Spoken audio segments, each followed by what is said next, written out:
I love playing games on my Steam Deck because it's flexible, it's immediate, and whenever I've got 20 minutes to play something, that's usually what I grab.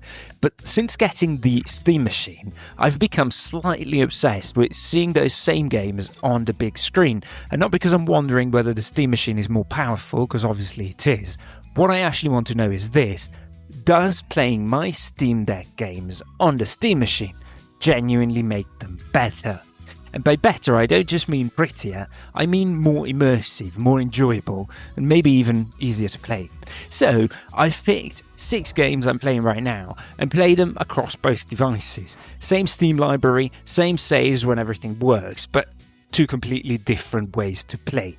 So, as Valve's marketing puts it, let's experience them on the big screen, and find out if they actually get better. As strange as it might sound, holding a Steam-branded slab of tag with a screen in the middle and a couple of joypads on the sides has, over the last 2 years, become my favourite way to game. And as anyone who owns a Steam Deck should know, finding games that really work here is a huge part of the fun. Even with the OLED screen, a game still needs to perform well and feel good to play if it's going to keep you locked into something this small. So the more intuitive, responsive and immediate the gameplay feels, the better. And please excuse the somewhat rudimentary deck capture, but rest assured that on low settings with FSR set to quality, fading echo runs at a very manageable 60 FPS. This is an elemental action adventure RPG that has really strong artwork, satisfying movement and combat, and a soundtrack that fits it so well. It's a fun piece of gaming, and especially handheld, and this is exactly the kind of game that you can snack on with the deck, pick it up, play 20 minutes, put it down, come back later. But then you move it over to the Steam machine, and this is where the game really starts to unfold. With the extra power available, higher graphics settings, and a much larger screen, that same artwork suddenly has room to breathe. The environment becomes something you want to stop and look at for a moment rather than just move through, and a bigger screen rewards the visual style extremely well. And that's really the difference for me, because on the deck, Fading Echo is a great handheld game, snappy and fun. On the Steam machine, it becomes a much more immersive experience, and visual immersion, more than anything else, is still the main reason I'm drawn to this hobby. Hunt 1896 Showdown is my current multiplayer choice because it's tense, it's got really satisfying combat, and I like the unusual setting. But I put it on the list for a completely different reason than the others, because Hunt isn't about moving a save easily between the devices because it's online. Question here is much simpler: does the bigger setup actually make me play better, not just make the game look better? And on the deck is great for a quick round because it sits at around 30 to 40 frames. The UI is a touch small, admittedly, but it's still perfectly playable. And whenever it got 20 minutes, there's no better place than the deck for it.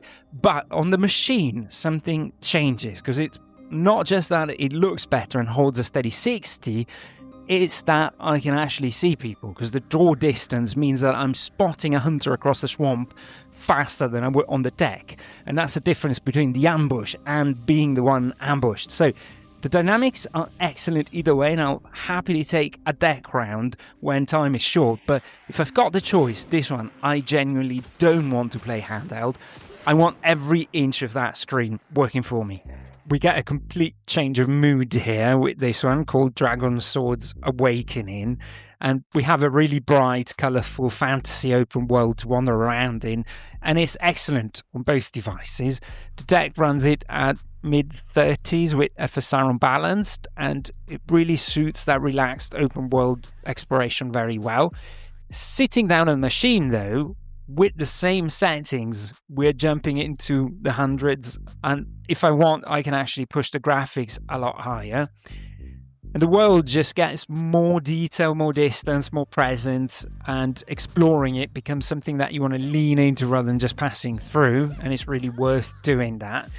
And here's the thing, I don't really have to choose the device with this one, because this is a game where that handoff between the two devices stops being a trick and just becomes the way that I'm actually playing it, because I can wander on the deck when I'm on the sofa, and then I can carry the same journey over to the big screen when I want that world to really open up. I really like both ways. they complement each other better here than anywhere else in the video.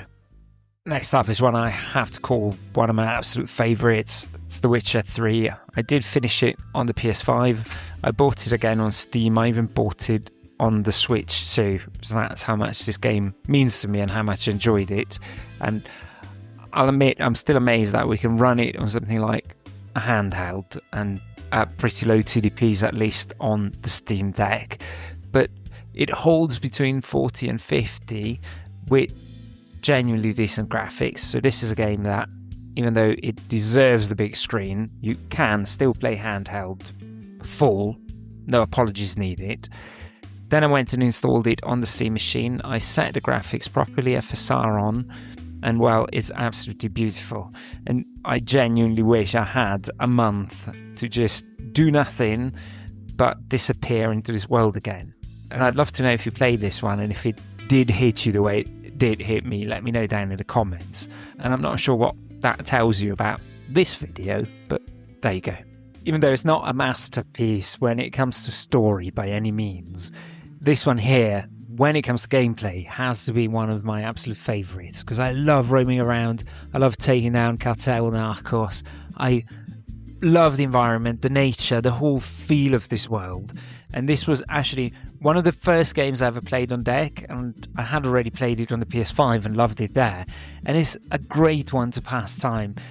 Genuinely, I'm always surprised how well this runs on a handheld. Then you put it on the machine and it really opens up, and it shows you how well all the titles like this can still perform on this kind of hardware.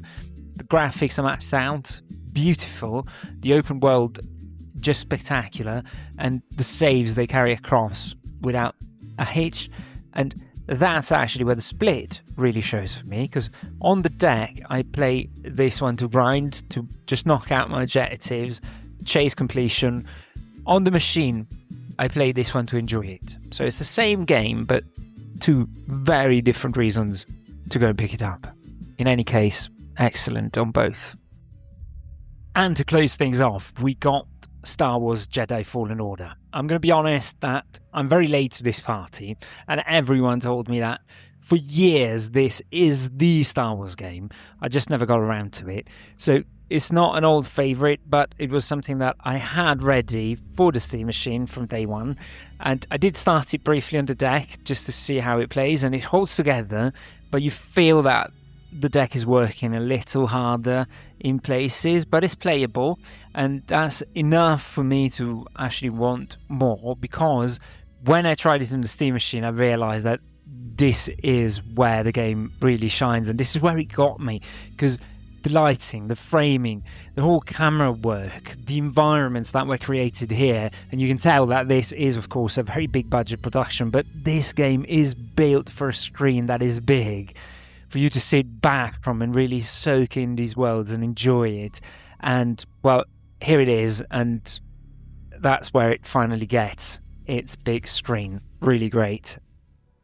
6 games, 2 devices, and I don't think the point here is to state that the Steam machine wins on power, because we kind of knew that. The more interesting thing I discovered is that the Steam machine doesn't really replace my Steam Deck, because the 2 devices actually complement each other very well. And the machine makes the deck make more sense, because the deck becomes this portable extension of my whole setup, and it's therefore whenever I'm not at home or I'm on the sofa and I want to knock out a quick mission, then when I have the time, the machine is where my library gets to stretch its legs. And going through these games, what struck me is that Valve hasn't been working towards building one perfect device that does everything, but basically one library, our accounts, and a set of saves that follow us around. And when that works, and most honestly, for me it worked pretty much every time, it doesn't feel like 2 separate devices. It feels like one setup that just happens to have 2 different shapes. Valve is promising us your games on big screen, and that is what it is. So let me know down below, out of your games, which one would you move to the big screen first? Drop it in the comments, because I actually read all of them. And I'm going to keep testing everything I can on this thing so we can continue this series called the Steam Machine Files. And if you don't want to miss it, that's what the subscribe button is for. And if this helped you decide whether the Steam Machine is worth it for you, why don't you hit like, because it genuinely helps the video reach more people who are asking the same thing. So it's been a pleasure having you around, as always. Thanks for watching, and I'll see you in the next one. Bye bye.